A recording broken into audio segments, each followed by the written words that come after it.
Jack Gance is the co-founder of two iconic Australian retailing brands, Chemist Warehouse and My Chemist. Even as some media commentators are saying retail is dead, Chemist Warehouse is opening 40 stores a year, each one taking just 10 days to set up, and budgeted to turn over $10 million per annum each. Jack really is Australian retailing royalty. Let's go and find out how he's done it.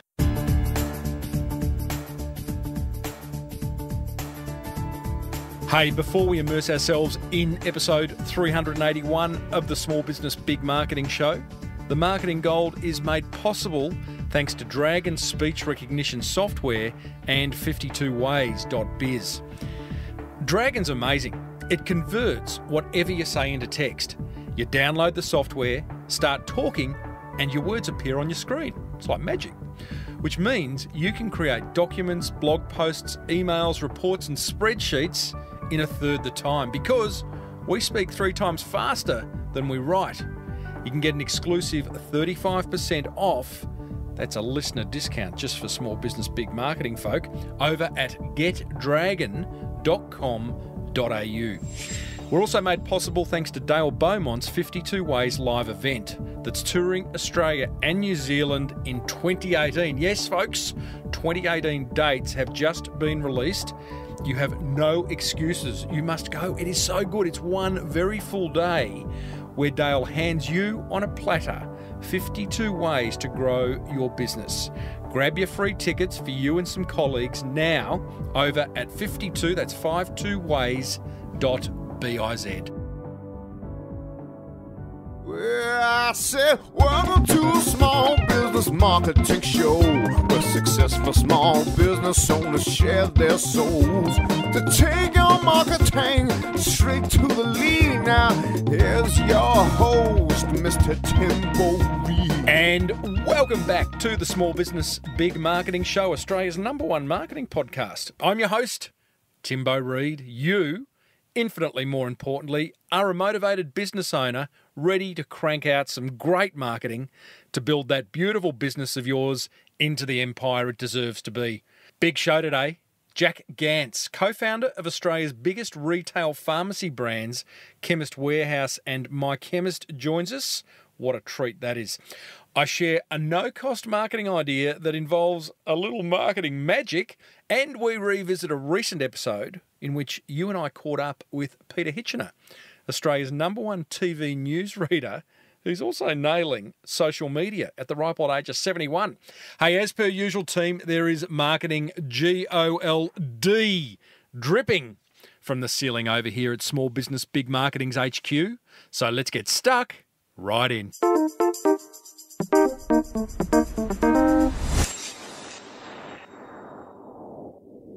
Thanks for all the great feedback from last week's episode in which search engine optimization legend, there's no other word for him, Rand Fishkin, gave us a masterclass in how to get your website content, specifically podcast show notes, but it also applied to blog posts and just web pages, ranking on page 1 of Google. I knew you'd love it, and the feedback has been unanimous that he is just really, really good. Rand has the ability to make the complicated very simple, and you know I love people who do that. I know I said I'd continue that discussion with my ideas around off-page SEO in this week's episode. However, I have just got permission to run with some interviews I've been sitting on for a few weeks. So I'm going to run with the first one of those this week, and we'll finish the SEO chat next week. Cool? Cool. So the 3 interviews I'll be sharing with you over the coming weeks are with extremely successful and wealthy business owners, people who really have built empires. The interviews were done in front of a live audience at an event I emceed for Urban Intelligence, which is a Melbourne-based technology company.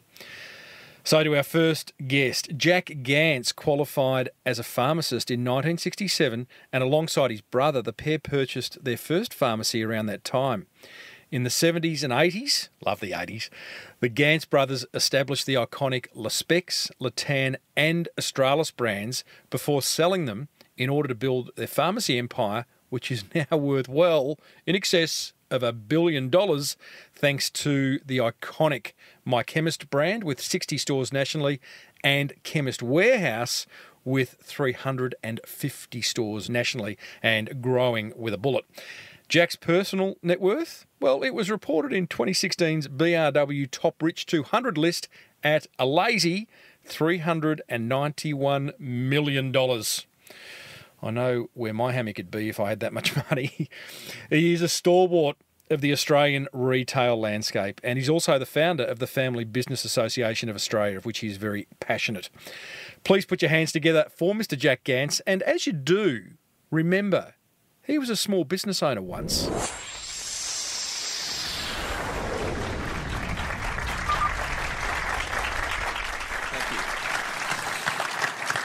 Now, Jack, you started in pharmacy 40 years ago, but you very, very quickly decided to import Tan, Specs and Australis. Was pharmacy not enough? I enjoyed the academic aspects of pharmacy, but I didn't really enjoy the business aspects of working inside the pharmacy. I wanted something a bit more of a challenge. Very entrepreneurial back then. When I don't think the before I knew entrepreneurship. I don't think it existed, did it? If it did, it was a dirty word. Yes, it is. Yeah. Well, I mean, it is in some cases, yeah, but what's the definition of entrepreneurship? Oh, I knew you'd ask me that. I don't know, Jack. What is it? Well, most people think that it's someone that takes a risk. Mm-hmm. But in fact, an entrepreneur doesn't take a risk. An entrepreneur, in fact, mitigates the risk and does things in a way that makes sure that they have as little risk as possible. I think that's the difference between entrepreneurs and true entrepreneurs. A true entrepreneur doesn't take risks. Unusual question. What did your parents think back then? Because you've studied hard, you've qualified as a pharmacist. My parents wanted me to be a doctor. There you go. They weren't happy, right? Oh, well, it was the second choice. I'm just looking around the room. I don't think there'd be anyone who doesn't know Australis, Tan and Specs. Just put your hand up if you're young enough to not know. Oh, yeah, actually, there would be. There you go. Yeah. Okay. Like, these were iconic Australian brands. Why? How? Well, it was, I guess it started with an urge to do something a bit different, to have a business challenge. And we had pharmacies, we had 2 pharmacies, and we started importing sunglasses for our own stores. And we decided to use, I guess, the strategic advantage we had, which is being a pharmacist, of selling sunglasses to other pharmacies. I think when I spoke to you, I said that if you're in business, you should always look for a strategic advantage. Mm-hmm. There's no point getting involved in any business venture where you don't have a strategic advantage, because if you do, 2 people without a strategic advantage end up with bloody noses when they're fighting each other. So there must have been 300-400 people selling sunglasses to pharmacy. But we had the unique point of view difference, which was that I was a pharmacist and I was selling to my fellow pharmacists, and that's how we started. And that gave us the distribution. So your strategic advantage with those 3 brands was the fact that you and your brother... No, before we developed the Specs, we sold very basic sunglasses on a price point. Mm-hmm. But we sold on the basis that we were fellow pharmacists. Why buy from the multinationals? Mm-hmm. Buy from us. Because we can provide you the same product at a much better margin for yourself. And they believed us because that's the way that... You were part of them. That's right, we're part of them. Would it be too simplistic to say, and I can remember the Tan commercial, because right. it was a lovely lady in a bikini sitting on the sunglasses. No, that was Specs, right? Yeah. But would it be too simplistic to say that the advertising campaigns that supported these brands are a major reason why they became iconic? Well, I think it was a matter of a number of things. Firstly, it was the product itself. Up until about 1978, we were gradually growing our market share in sunglasses to other pharmacies. It wasn't until 1979 we were in a trade show in Paris, and my wife Evelyn saw a pair of sunglasses in the back of the stand that was quite different, and it had a feather hanging off it. And we said to the guy, "What's this?" And he said, "This is a new unbreakable product." So we brought it back and went to an advertising agency, and we said, "We can't afford to pay for advertising, but we want to advertise." And I read a book by John Singleton that talked about contra advertising. And we said, we want to do this on a contra advertising basis. And so they designed the advertising campaign. They designed they actually gave it the nameless specs. Oh, they did. And they produced the point of sale and the TV campaign. And that's what really got us from a point of where we had about 10% market share to about 30% overnight. Because the campaign was so fantastic and the product was so unique and different. But like an entrepreneur, we didn't spend $500,000 on TV advertising. We did it on the basis that we paid so much per pair that was sold. Mm-hmm. And that's what gave us the start. It was a pretty good deal at the time. It was a very good deal. And they did well and we did well. They would have done very well. Yeah, they did well and we did well. And the same goes for Tan and Australis? Well, after the first year, we were able to look at the market and we said, well, first of all, there was no national TV station. We did this in Victoria initially. So to do it nationally, we would have had to have done deals with every state. It would have been too complicated. Mm-hmm. And we knew that it was going to be successful, so we're prepared to put our money behind it. But the initial year where we didn't know, we didn't risk anything. You sold those 3 brands in 1991? 91, yeah. Why? That's a good question. Is that a sigh of, I wish I hadn't have, or well, I mean, it was time? I mean, you know, sometimes I wish I hadn't, but we got enough we couldn't refuse. And at that stage, you know, the bigger you get, the more debt you have, the more risk you have. We had a product that was French. There was the French nuclear testing. We thought if they ban French products, what's going to happen? So I guess, you know, my kids weren't very happy. Evelyn wasn't particularly happy either. But when someone makes an offer that you can't refuse, you can't refuse. So we sold it, and it was a bittersweet situation. But now, I mean, given what's happened since then, copies of all those different products are rife. Well, there was copies back then, but yeah. Right, not as much. Well, not as much anyway. So we sold the brand, we sold the company, and we had 35 stores at the time. I went back and did an MBA, and then we developed My Chemist, and Chemist Warehouse was developed in 2000. Okay, well, let's talk about that. Does anyone else have a fetish about going to chemists? I love going to Chemist Warehouse. Yeah, there's a lady. It's weird. I just thought I was the only one. Is it just the two of us, or is there a room full of people who like going to Chemist Warehouse? Anyone not shop at our stores? Do you have a name for that? What's that? That feeling of I just love going to Chemist Warehouse. It's very unusual. It's a unique experience. I think, you know. I mean, when we developed Chemist Warehouse, we weren't really sure whether it was going to work because we took a big punt. I know entrepreneurs don't normally take risks, or at least true entrepreneurs don't. But we had about that stage about 35 stores, and we figured that we can try this model where we give a big discount, have big volumes, have big stores, and try to reduce the overall cost of operating the business. The two biggest costs in a pharmacy or any business is wages and rent. And we took secondary locations, bigger stores, and the whole idea was that we were going to have a higher volume at lower rental facilities so that we could reduce those two expenses. And it worked. I mean, the average pharmacy makes about 35% gross margin, and we dropped our prices by 25% across the board. So that didn't leave a lot of margin. So we had to buy better, we had to have a better supply chain, we had to have a higher average turnover. So the average pharmacy today, even today, does about $1.5 million turnover, and we were doing about $10 million then. So per pharmacy? Per pharmacy. Wow. We've got stores that do $35 to $40 million. Just to understand that, because you're saying you had 35 stores, were they My Chemist stores? My Chemist stores, yeah. Okay.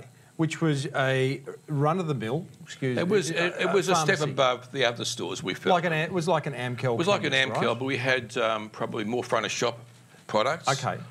We had... but it was products priced at a point. There was not a lot of discounting. No, there wasn't a lot of discounting. We had a pseudo discount. We had deals and we had promotions. We had a loyalty club where we gave money back. So did you almost create a gap in the market? With My Chemist, you've kind of all of a sudden gone, well, there is an opportunity to create literally a Chemist Warehouse. And is that how the idea formed? Well, the idea came that if we could have a pharmacy that was doing $10 to $15 million turnover, and the efficiencies would be greater, we could offer a 25% discount on every product we sell and still make margin.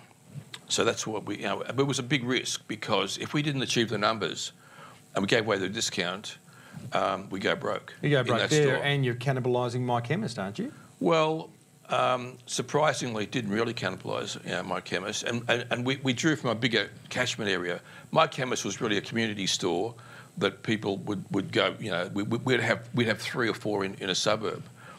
Moonee Ponds, we had 3 My Chemist stores, but now with Chemist Warehouse, we tend to have a larger catchment. We have fewer stores in an area. I imagine you would have got a fair bit of flack from various quarters, because I imagine, every business, a lot of business owners are scared of thinking out of the box and taking risks, because someone might say something. The average pharmacist hates us because we have affected the whole margin structure in pharmacy. They're all trying to compete with us. If they compete with us 100%, if they match our prices, they go broke. Because they can't, because they're on 35% margin. If they match our prices, they won't even cover their rent. Mm-hmm. So they pretend, or they just provide better service, or try to do, so we're not really liked in the industry. Tell me, you mentioned service. You mentioned, the model of My Chemist, or the Amcal Chemist, is offering great service.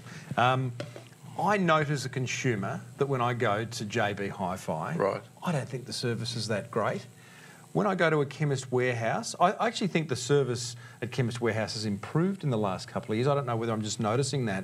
But do you have a service policy of just get them in and get them out? Or is there actually some science behind what you say to your staff? No, we do a lot of training. Chris was saying about the training, and training's very important. It is. We do a lot of training, and I think it's the culture of the organisation. Everyone that works in Chemist Warehouse, all the owners, have all gone through a program where they were a student, became a trainee, and then they became a manager, and then became a partner.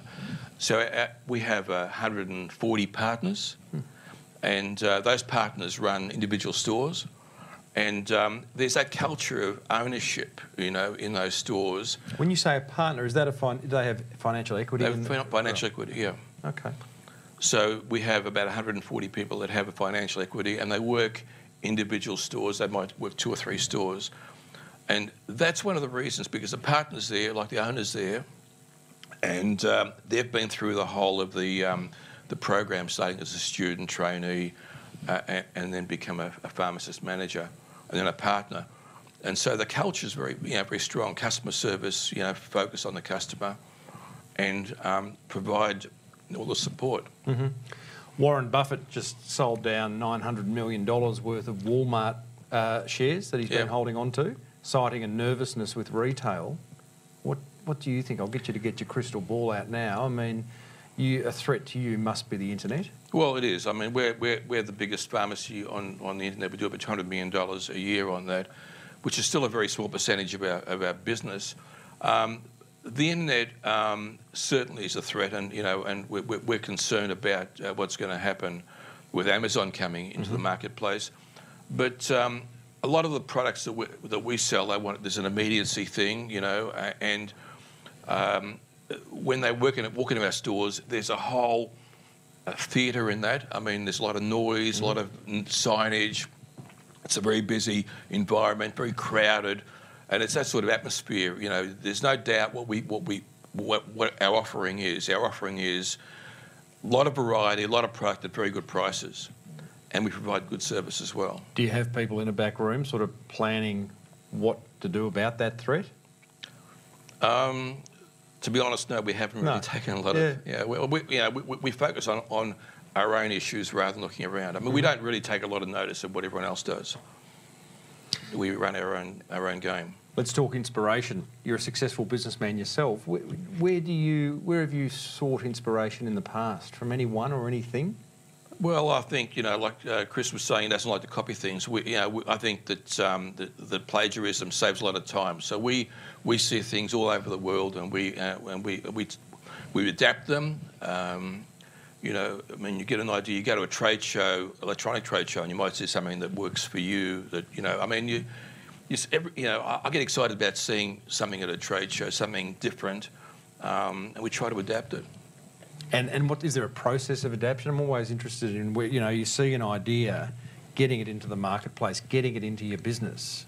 Is that an easy thing, or is that like? Well, I mean, with 450 stores and and the sort of scale we're at, it's a lot harder to bring things in because you've got to follow a process, and it's because if you don't have a process, then it just becomes. I mean, all our stores are planogrammed, so if you want to sell something through our stores, it has to have a place.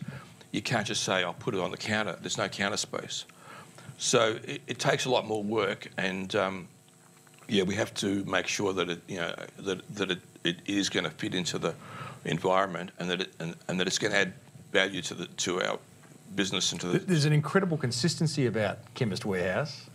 We hope there is. It seems to be managed within an inch of its life almost. Well, not to that extent. I mean, but we do. We have teams that go around and do store inspections, and they get marked down for inconsistent signage and for not following the process. I mean, one of the things that's important in our industry is to get support from the manufacturers. And to get support from the manufacturers, you have to have consistency. You have to have every store has to. If you say you're going to have a gondola end, we'll get like $100,000 for a gondola end. We have to have that gondola end the same way in every store. Yeah, right. Now, that doesn't work with Amcal because they're individual owners and there's no corporation that sort of runs it. There's no planogramming.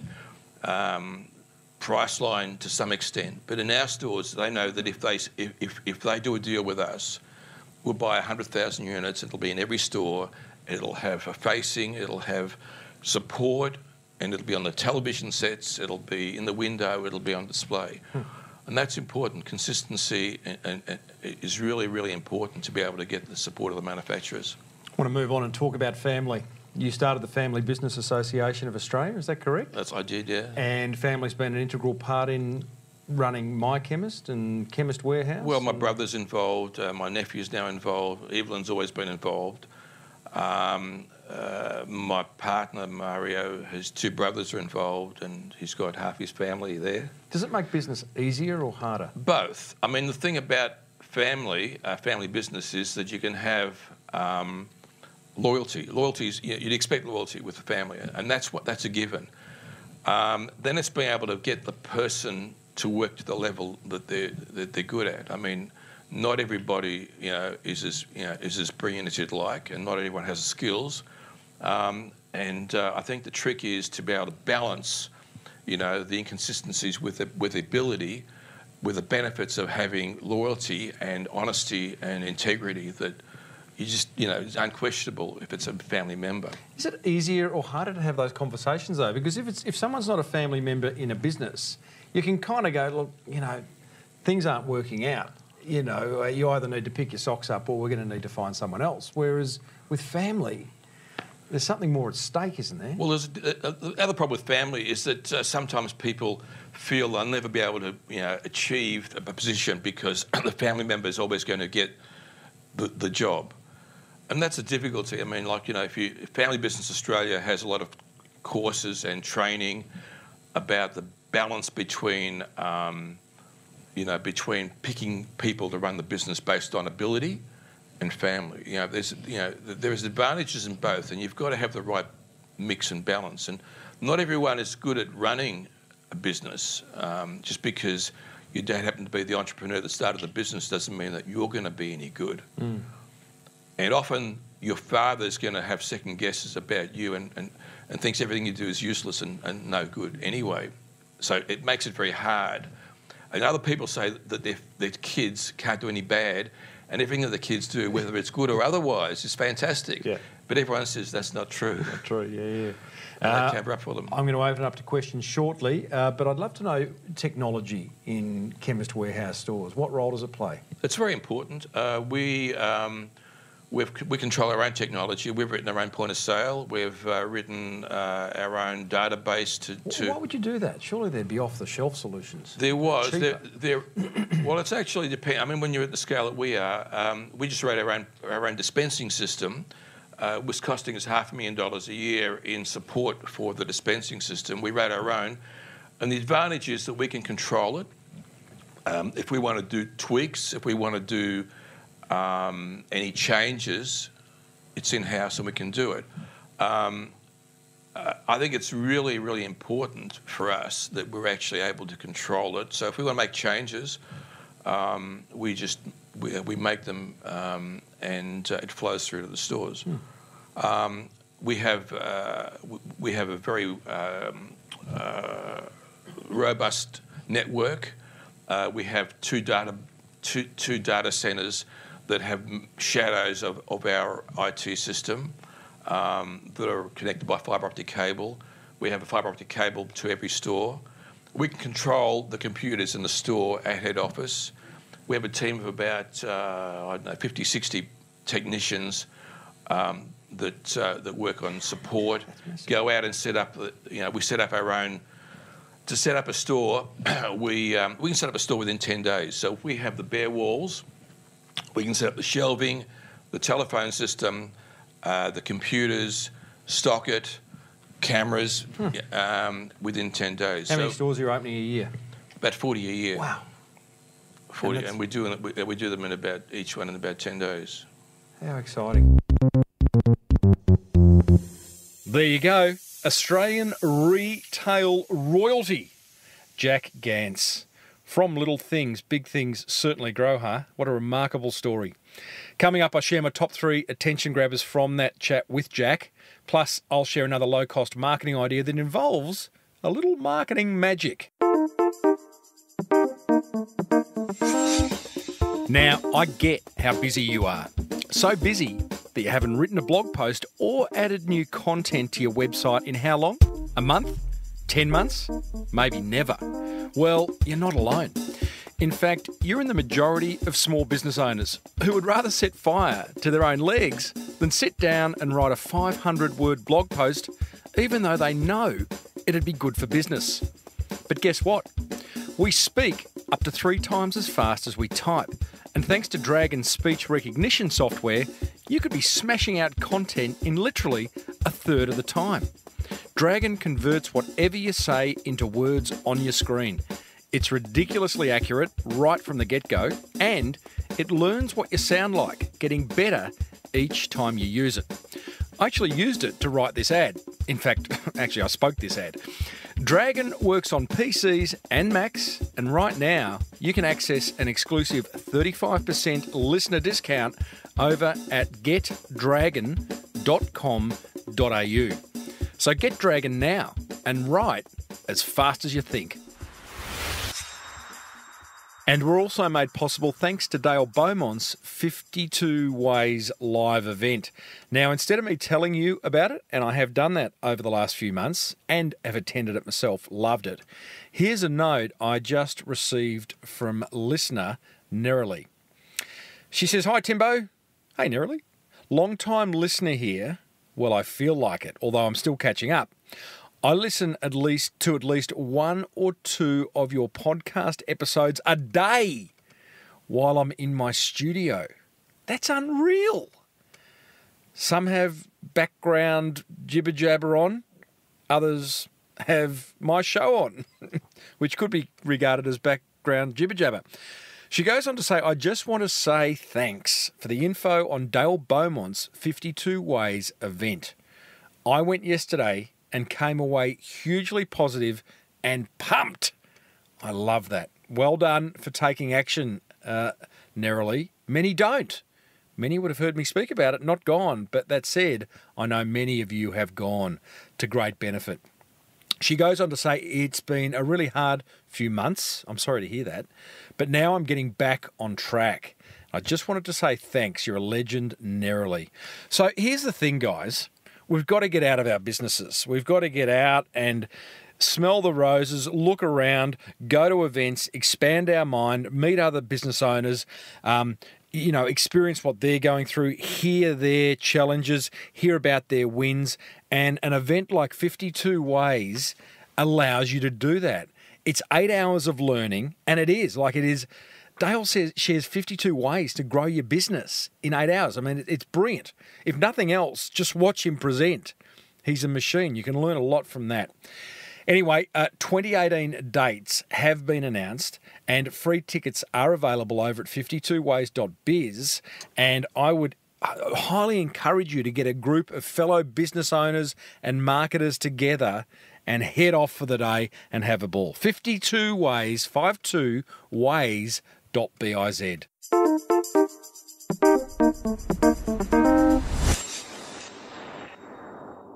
Righto, my top 3 attention grabbers from that chat with Chemist Warehouse's Jack Gance. Thanks to 52ways.biz and Dragon speech recognition software.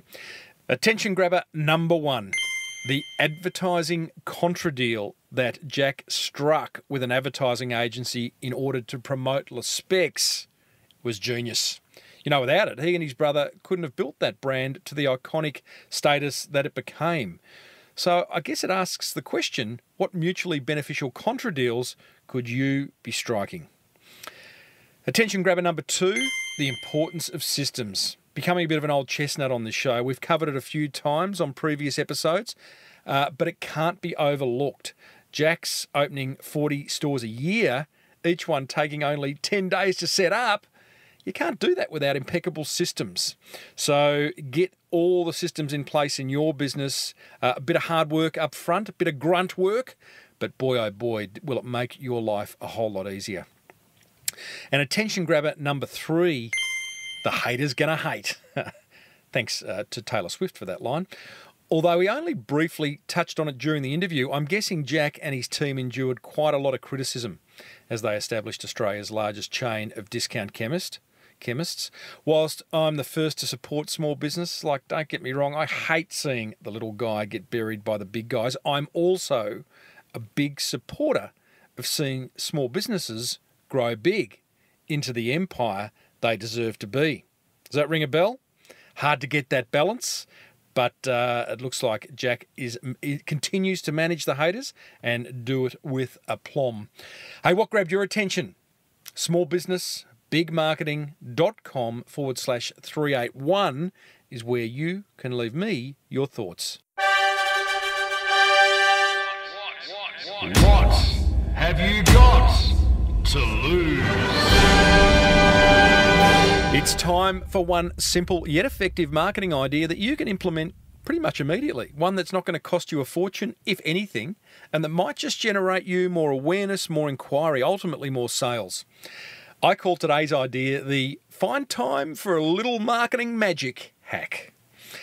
If you're like most small business owners, you're probably sitting on a marketing idea or two that you just can't find the courage or time to activate. It might be an idea you've heard on the Small Business Big Marketing Show. Love that show. Or you've seen some other business owner try. You've then squirreled it away into a fancy leather-bound journal or whacked it into your Evernote app for that one day when your decks will be clear and you can give it all you've got. Well, guess what? Time's up. No more squirreling, no more cogitating, no more procrastinating. The time has come for action. So, here's my 3 steps to creating a little marketing magic. Step 1, pick one marketing idea you've been sitting on that you'd love to try. Step 2, find 75 minutes in the next 48 hours to focus entirely on this idea. Not 3 hours in the next month or 8 hours in the next year, 75 minutes in the next 48 hours. Step 3, when your scheduled time arrives, tell those around you that you're not to be disturbed and imagine Facebook was never invented, in case you're inclined to go and, check on the old timeline. Then do whatever it takes to bring this idea to life. Make calls, brief designers, write copy, ask questions of others, pick brains, whatever it takes. And here's the pro tip. Know that this may not be the big idea that will grow your business exponentially, but also know that in taking action, you're a whole lot further ahead than you were 75 minutes ago. That's my 3 steps to possibly creating a little marketing magic for your business. Remember, nothing ventured, nothing gained.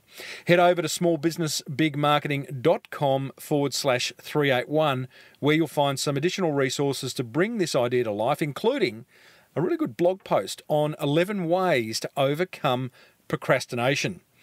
Plus, a link to my very own marketing book, The Boomerang Effect, which, by the way, I procrastinated over for way too long. So, what have you got to lose?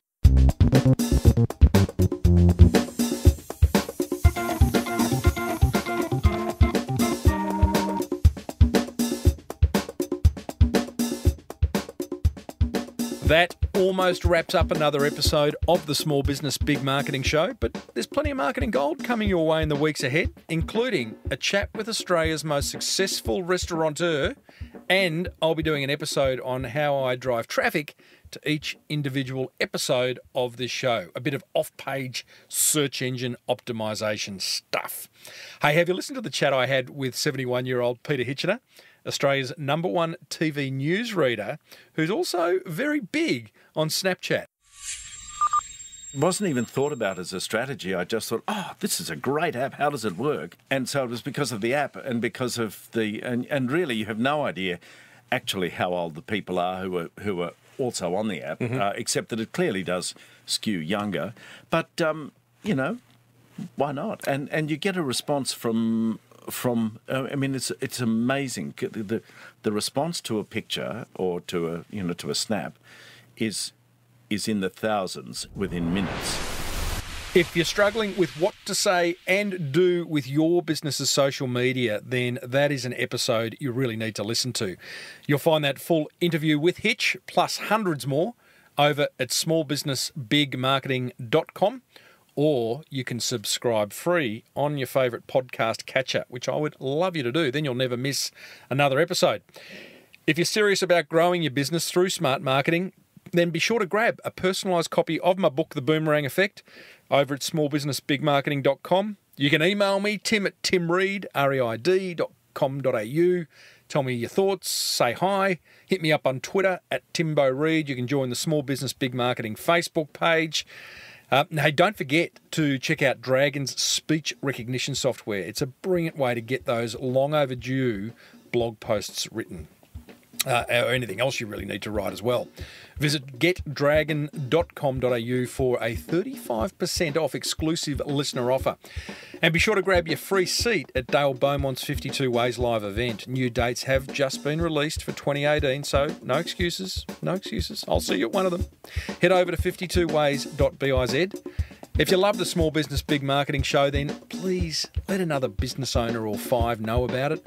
Grab their phone, download the app, the podcast app, subscribe, love your work. Until next week, I'm Timbo Reid. Thanks for tuning in. May your marketing be the best marketing. Bye for now.